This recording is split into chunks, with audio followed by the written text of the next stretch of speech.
कल्पना कीजिए 1 जनवरी 1970 की एक बहुत ही सर्द और नाटकीय सुबह। हाँ, दिल्ली की सर्दियां वैसे काफी मशहूर है। बिल्कुल।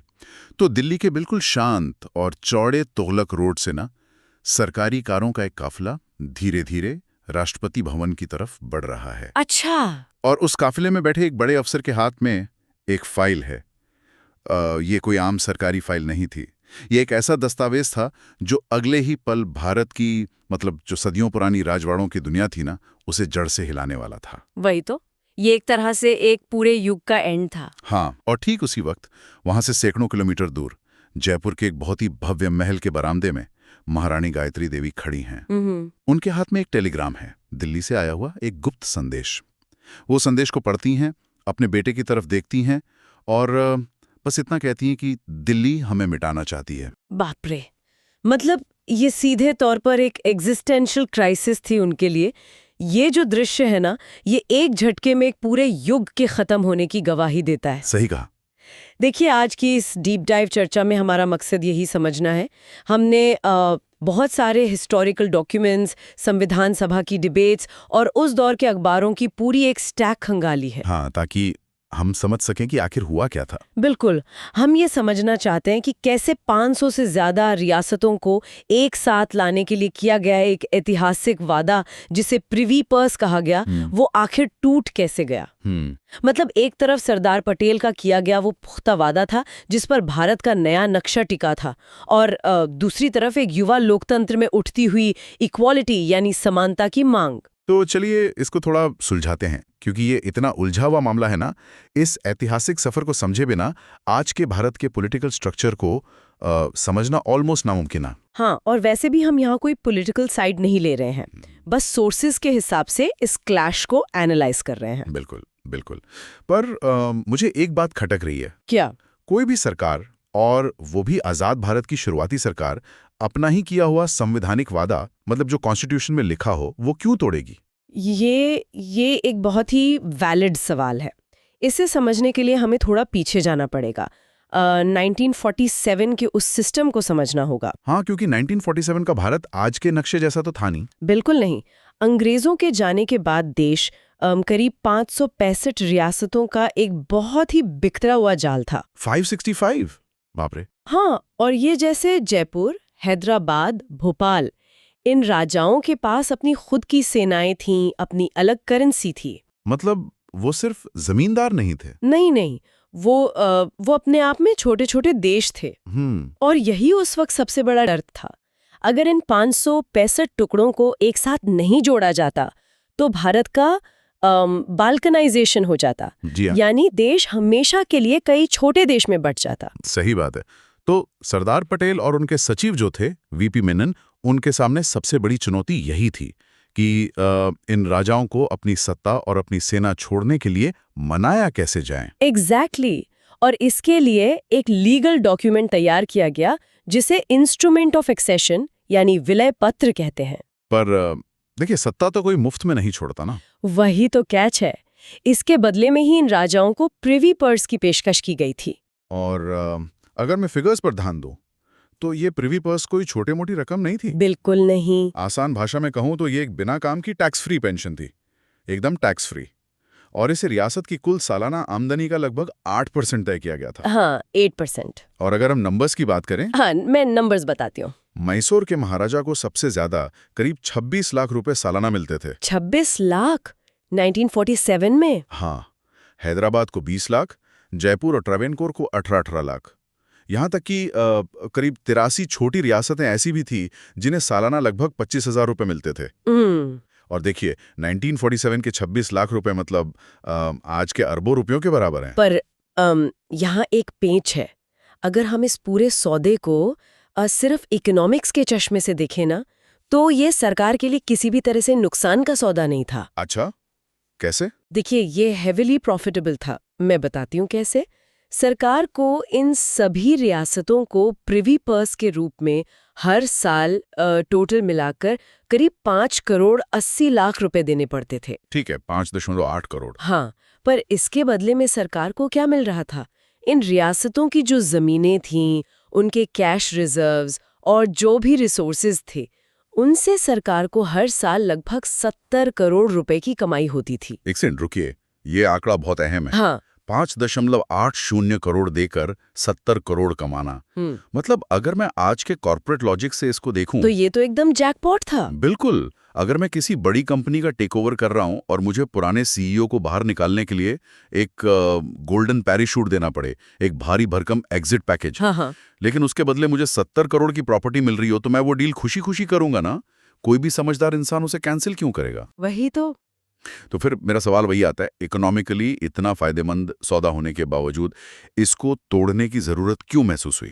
क्योंकि दिक्कत अर्थशास्त्र यानी इकोनॉमिक्स में नहीं थी, दिक्कत थी राजनीति में और बदलते हुए समाज में। मतलब? देखिए, शुरू के 10-15 साल तक तो सब ठीक चला, राजा लोग अपनी पेंशन ले रहे थे, लेकिन 1960 का दशक आते आते ना एक बहुत बड़ा शिफ्ट आया। अच्छा। इन पुराने राजा महाराजाओं ने महलों में बैठकर सिर्फ पेंशन गिनने से इनकार कर दिया। उन्होंने क्या किया कि अपनी वही टैक्स फ्री पेंशन का पैसा सीधे पॉलिटिक्स में लगाना शुरू कर दिया। ओह। हाँ, जनता के बीच उनका वो पुराना माई बाप वाला रुतबा तो था ही, तो उन्होंने स्वतंत्रा पार्टी जैसे नए दलों के साथ मिलकर कांग्रेस के खिलाफ ही चुनाव लड़ना शुरू कर दिया। ओहो, मतलब ये तो बहुत ही अजीब सिचुएशन हो गई। सरकार से ही करोड़ों की टैक्स फ्री पेंशन ले रहे हैं और उसी पैसे का यूज करके सरकार के ही कैंडिडेट्स को चुनाव में हरा रहे हैं।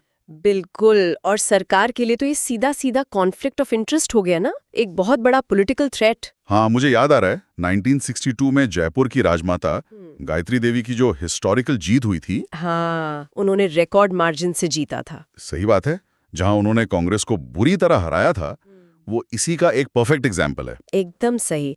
अब इसको उस वक्त के इकोनॉमिक कंडीशंस के हिसाब से देखिए। ठीक है। 1966 में इंदिरा गांधी देश की प्रधानमंत्री बनती हैं। उस वक्त देश की हालत सच में बहुत खस्ता थी। रुपए की वैल्यू पूरी तरह गिर चुकी थी, देश में भयंकर अकाल था और अमेरिका से आने वाले PL 480 लाल गेहूं पर हमारा देश जिंदा था। हाँ, वो फूड क्राइसिस का दौर था। एग्जैक्टली। तो ऐसे माहौल में इंदिरा गांधी के जो प्रिंसिपल सेक्रेटरी थे PN हक्सर, उन्होंने एक नई बहस छेड़ी। उन्होंने सीधा आर्ग्यूमेंट दिया कि एक तरफ देश की जनता भूखी मर रही है और दूसरी तरफ हम इन राजाओं को करोड़ों रुपए मुफ्त में बांट रहे हैं, जो कि सरकार के खिलाफ ही काम कर रहे थे। वही तो यहां से हम देख सकते हैं कि मामला अब सिर्फ खजाने के 5 करोड़ बचाने का नहीं रहा। नहीं, बिल्कुल नहीं। ये पूरा ऑप्टिक्स का खेल बन गया था। एक आम जनता, एक गरीब देश के सामने राजशाही के ये जो प्रिविलेजेस थे वो बहुत चुभने लगे थे। हाँ, और प्रिविलेजेस सिर्फ कैश तक लिमिटेड नहीं थे। सही कहा। संविधान के अनुच्छेद 362 यानी आर्टिकल 362 के तहत उन्हें लगभग 34 अलग-अलग विशेषाधिकार मिले हुए थे। जैसे उनकी गाड़ियों पर लाल नंबर प्लेट होती थी, लाल बत्ती, बिना लाइसेंस के हथियार रखने की छूट थी, और तो और मुफ्त बिजली और पानी। अरे वाह! तो जनता को ये तो लगना ही था ना कि देश में कानून सबके लिए बराबर नहीं है। यही वो बड़ा वैचारिक टकराव था जिसके बारे में हम बात कर रहे थे। एक तरफ एक भूखा युवा लोकतंत्र था जो इक्वालिटी चाहता था, और दूसरी तरफ वो राजा थे जो कह रहे थे कि भाई, हमने इस देश को बनाने के लिए अपना सब कुछ दे दिया और अब आप लोग अपना वादा तोड़ रहे हैं। पर इंदिरा गांधी के लिए ये सिर्फ एक आइडियोलॉजी की बात नहीं थी ना, ये एक पॉलिटिकल सर्वाइवल का क्वेश्चन बन चुका था। बिल्कुल, उन्हें खुद को एक समाजवादी और गरीबों की नेता के रूप में स्टैब्लिश करना था, और इसके लिए उस वादे को कानूनी रूप से खत्म करना जरूरी था जो संविधान में डीपली एम्बेडेड था। और बस यहीं से ये पूरी कहानी किसी सस्पेंस थ्रिलर में बदल जाती है। हाँ, क्योंकि संविधान में जो एक बार लिख दिया गया उसे मिटाना इतना आसान तो होता नहीं है। नहीं, बिल्कुल नहीं। तो हुआ ये कि 7 सितंबर 1970 को इंदिरा गांधी की सरकार ने लोकसभा में प्रिवी पर्स खत्म करने का एक कॉन्स्टिट्यूशनल अमेंडमेंट बिल पेश किया। ठीक है। लोकसभा में तो ये चलो पास हो गया, लेकिन राज्यसभा में ये बिल केवल एक वोट से गिर गया। सिर्फ एक वोट से? सिर्फ एक वोट। रस सोचिए इसका लेवल ऑफ टेंशन। ये बहुत बड़ी बात थी, क्योंकि कॉन्स्टिट्यूशन अमेंड करने के लिए यानी संविधान बदलने के लिए 2/3 मेजॉरिटी की जरूरत होती है। हाँ, 2/3 बहुमत। और राजाओं ने अपनी पूरी ताकत झोंक दी थी इस बिल को रोकने के लिए। एमपीज की भारी लॉबिंग हुई थी उस वक्त, तो राज्यसभा में बिल गिरने के सीधा मतलब था कि सरकार लीगली हार चुकी है। पर जैसा हम जानते हैं, इंदिरा गांधी इजीली पीछे हटने वालों में से नहीं थी। बिल्कुल नहीं। जब उनका सीधा रास्ता बंद हो गया तो उन्होंने एक लूप होल ढूंढ निकाला। देखिए, ये थोड़ा वैसा ही है जैसे आप किसी कंप्यूटर सिस्टम के एडमिन पैनल से लॉकआउट हो जाएं और फिर आप बैकएंड से कोई बाईपास कोड रन कर दें। समझ गई। तो उन्होंने क्या बाईपास कोड लगाया? उन्होंने उस वक्त के राष्ट्रपति वीवी गिरी से एक स्पेशल ऑर्डिनेंस यानी अध्यादेश जारी करवा दिया। एक ही झटके में रातों रात राजाओं की मान्यता और उनका privy purse legally null and void कर दिया गया। क्या बात है, रातों रात! लेकिन राजा लोग भी तो चुप बैठने वाले नहीं थे ना, उनके पास भी रिसोर्सेज थे। सही। उन्होंने अगले ही दिन सीधा सुप्रीम कोर्ट का दरवाजा खटखटाया। ओहो। और पता है क्या हुआ? सुप्रीम कोर्ट ने राष्ट्रपति के उस ऑर्डिनेंस पर रोक लगा दी। एक सेकंड, सुप्रीम कोर्ट ने रोक क्यों लगाई? मतलब क्या सिर्फ इसीलिए क्योंकि ये वादा सरदार पटेल ने किया था, इमोशंस के बेस पे? नहीं नहीं, सुप्रीम कोर्ट तो कभी इमोशंस पे चलती ही नहीं है, वो तो सिर्फ कानून देखती है। उस समय के भारत के संविधान में राइट टू प्रॉपर्टी यानी संपत्ति का अधिकार एक फंडामेंटल राइट हुआ करता था। ओ हाँ, उस वक्त तो था। हाँ, तो सुप्रीम कोर्ट का बड़ा क्लियर लॉजिक था कि प्रिवी पर्स एक तरह की संपत्ति है जिसे आर्टिकल 291 के तहत कॉन्स्टिट्यूशनल गारंटी मिली हुई है। आप सिर्फ एक ऑर्डिनेंस लाकर किसी का फंडामेंटल राइट ऐसे आर्बिट्रेरिली छीन नहीं सकते। बाप रे, ये तो इंदिरा गांधी की सरकार के लिए बहुत बड़ी इंसल्ट और एक मैसिव झटका रहा होगा। और नहीं तो क्या, पहले पार्लियामेंट में डिफीट और अब सुप्रीम कोर्ट से डिफीट। लेकिन इसके बाद उन्होंने जो मूव खेला ना, उसको पॉलिटिक्स का मास्टर स्ट्रोक कहते हैं।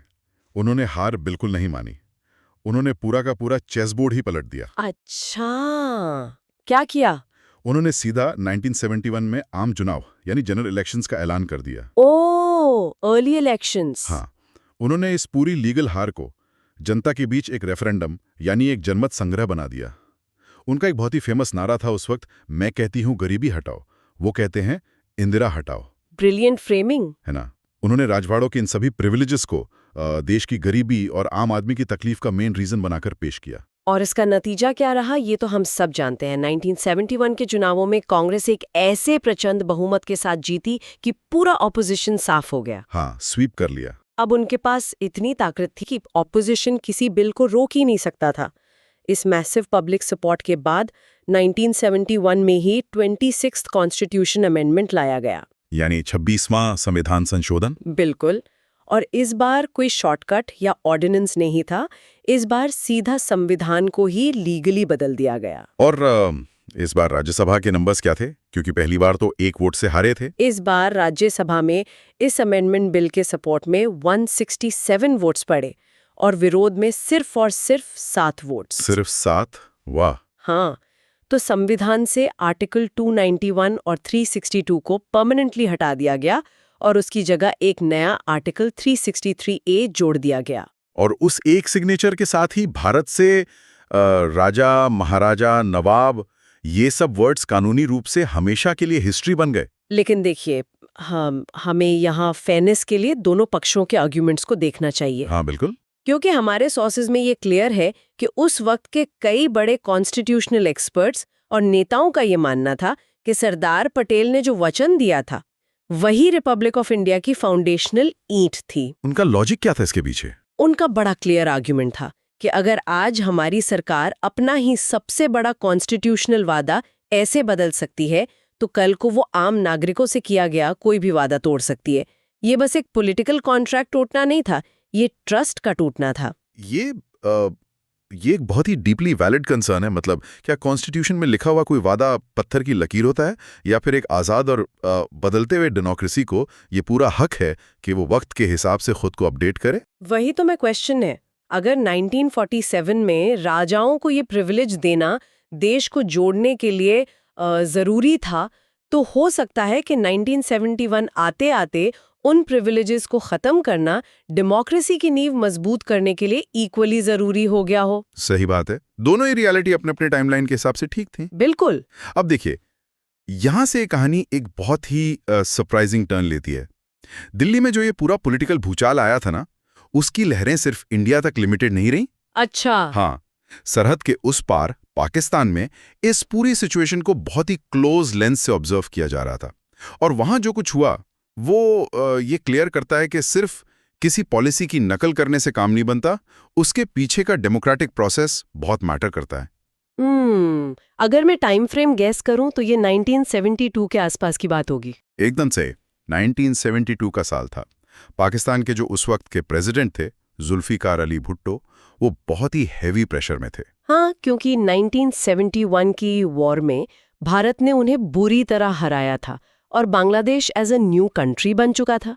पाकिस्तान में तो आम जनता आग बबूला हो रही होगी। वही तो, जनता में गुस्सा था और भुट्टो को अपनी इमेज सुधारने के लिए और खुद को गरीबों का मसीहा प्रोजेक्ट करने के लिए किसी बहुत बड़े पीआर स्टंट या ड्रामेटिक मूव की सख्त जरूरत थी। तो उन्होंने इंदिरा गांधी की पॉपुलैरिटी देखी होगी। हाँ, उन्होंने सोचा भाई अगर पड़ोसी देश में राजाओं की पेंशन बंद करके इलेक्शंस में ऐसी लैंडस्लाइड जीत मिल सकती है तो हम पाकिस्तान में ऐसा क्यों नहीं कर सकते।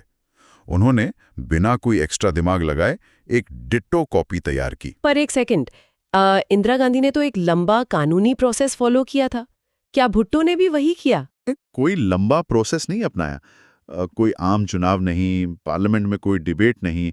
उन्होंने बस एक दिन उठकर एक ऑर्डिनेंस जारी कर दिया और पाकिस्तान की जो 9 रियासतें थीं उनके नवाबों के सारे प्रिविलेजेस और उनका प्रिवी पर्स रातों रात छीन लिया। ओह, मतलब सीधा शॉर्टकट। इसका असर क्या हुआ नवाबों पर?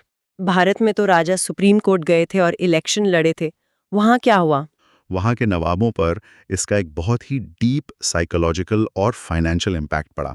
हमारे सोर्सेज में जो उस दौर के अखबार और रिपोर्ट्स हैं वो बताते हैं कि कई नवाब तो क्लिनिकल डिप्रेशन में चले गए थे। बाप रे। मीडिया में उनके बड़े एग्रेसिव इंटरव्यूज छपने लगे। वो ओपनली पब्लिक में कह रहे थे कि भाई जब पाकिस्तान नया नया बन रहा था और सरकारी खजाना बिल्कुल खाली था तब हमने अपने खजाने देश के लिए खोल दिए थे। हमने सेना को खड़ा करने का पैसा दिया और आज यही सरकार हमारी पीठ में छुरा घोंपकर हमें बेसहारा छोड़ रही है। और पाकिस्तान की आवाम के लिए ये काफी इमोशनल एंगल बन गया होगा। बिल्कुल। और नवाब सिर्फ इंटरव्यूज तक रुके नहीं, उन्होंने इस तानाशाही का जोरदार पॉलिटिकल विरोध शुरू कर दिया। हालात यहां तक पहुंच गईं कि सर्दियों की एक ठंडी शाम में इस्लामाबाद में भुट्टो को उन सभी नवाबों को एक मीटिंग के लिए आमने सामने बुलाना पड़ा। तो उस मीटिंग में क्या हुआ? वो मीटिंग भुट्टो के लिए एक डिजास्टर साबित हुई। नवाबों ने उनको आमने सामने बैठकर जमकर खरी खोटी सुनाई। उन्होंने साफ कह दिया कि इस तरह बिना डिबेट के किसी के राइट्स ऐसे आर्बिट्ररी तरीके से छीन लेना डेमोक्रेसी नहीं, डिक्टेटरशिप है। सही बात है। और इस हैवी ऑपोजिशन के चक्कर में और वहां पॉलिटिकल इंस्टेबिलिटी के डर से भुट्टो को आखिरकार बैकफुट पर आना ही पड़ा। मतलब उन्होंने अपना ऑर्डिनेंस वापस ले लिया। पूरी तरह से वापस तो नहीं लिया, पर नवाबों के प्रेशर के आगे झुकते हुए उन्हें उस ऑर्डिनेंस में एक बहुत बड़ा कॉम्प्रोमाइज जोड़ना पड़ा। उन्होंने ये क्लॉज ऐड किया कि इन 9 रियासतों के नवाबों को लाइफ टाइम पेंशन यानी आजीवन पेंशन दी जाएगी। वाह, ये तो एक अमेजिंग केस स्टडी है ना? मतलब दोनों देशों के लीडर्स ने ऑलमोस्ट एक ही टाइम पर एक ही टाइप का पॉलिसी डिसीजन लिया, लेकिन उनके आउटकम्स एकदम ऑपोजिट थे। ये इंसिडेंट साफ पॉइंट आउट करता है कि इंदिरा गांधी का जो कंप्लीटली ड्रास्टिक मूव था वो रातों रात लिया गया कोई आम हुक्म नहीं था। हाँ, उसमें पार्लियामेंट की डिबेट्स शामिल थीं, राज्यसभा में हराने का प्रोसेस शामिल था, सुप्रीम कोर्ट का चेक एंड बैलेंस शामिल था। बिल्कुल। और सबसे बड़ी बात, उसमें जनरल पब्लिक का मैसिव मैंडेट यानी चुनाव का सपोर्ट था।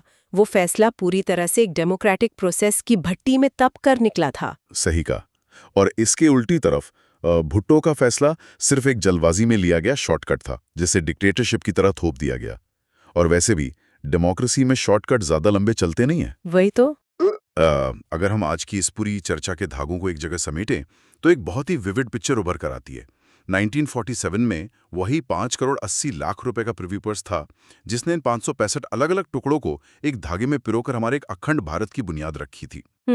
और एग्जैक्टली वही प्रिवी पर्स 1971 आते आते एक बदलते हुए डेमोक्रेसी की आंखों में इनइक्वालिटी, इनजस्टिस और फ्यूडलिज्म यानी सामंतवाद का सबसे बड़ा दाग बन गया। सच में टाइम के साथ सही और गलत की डेफिनेशन कैसे कंप्लीटली बदल जाती है, ये उस बात का सबसे क्लासिक एग्जाम्पल है। हाँ, जो पॉलिसी 1947 में देश को जोड़ने का सबसे पावरफुल टूल थी, वही चीज करीब 25 साल बाद देश को वैचारिक रूप से बांट रही थी। और इसमें तो कोई डाउट ही नहीं है कि इसे एक हिस्टोरिकली चार्ज्ड इवेंट ने इंडियन पॉलिटिक्स के काम करने की पूरी ट्रेजेक्टरी हमेशा के लिए बदल दी। बिल्कुल। इसने ये परमानेंटली सेट कर दिया कि आज़ाद भारत में जो अल्टीमेट पावर है वो किसी महल में बैठने वाले राजा के पास नहीं, बल्कि संसद और एक आम आदमी के वोट में बसती है। सही बात है।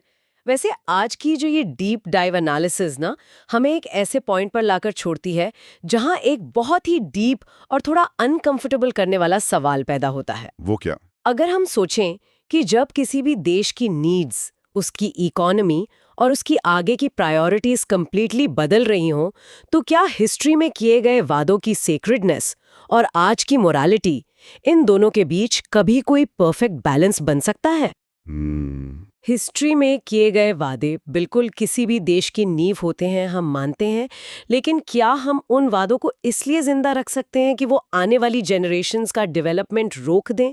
क्या जस्टिस यानी न्याय की परिभाषा को वक्त के साथ अपग्रेड नहीं होना चाहिए, भले ही उसकी कीमत एक पुराना और मजबूत भरोसा तोड़ना ही क्यों ना हो? मैं सोचती हूँ कि यही आज का सबसे बड़ा टेक अवे है। बिल्कुल, एक ऐसी बात जिस पर सच में डीपली सोच विचार करना बनता है। चलिए आज की चर्चा यहीं समाप्त करते हैं।